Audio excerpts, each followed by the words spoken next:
Welcome to Almament. Come and see stories, insights, reality from the heart so naturally. It's all Almament with me.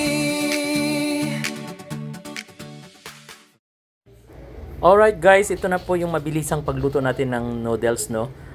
Yung may sabaw, pinakulo na natin yung tubig natin dyan. At ang hinalo po natin sa ating noodles, dinagdagan po natin ng leftovers na nakita ko sa ref, yung ating hotdog tsaka tocino. Hiniwa-hiwa ko lang po para maging maliit yung paghalo dyan. After natin ilagay yung mga noodles sa kumukulong tubig, ay isinisunod po natin yung kanyang pampalasa dyan. O makikita nyo, simple lang naman yan, hindi naman yan siya mahirap gawin. Ang kakaiba lang dito ay nilagyan natin ng leftovers natin para hindi naman masayang, para magkaroon din naman ng karne, kasi alam mo naman yung noodles lang talaga yan, at saka pampalasa, no? Mali-mali na yung ating pag salita.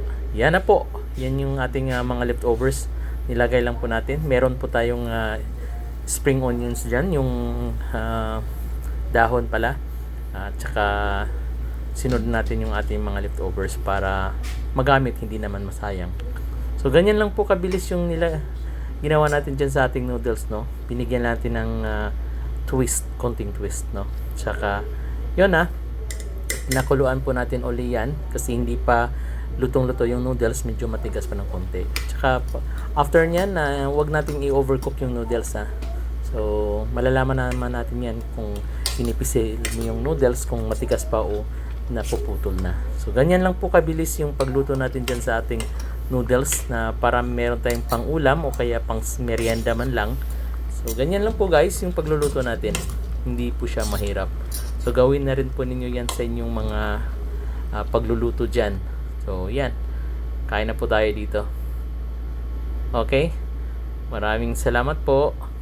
Welcome to Almament.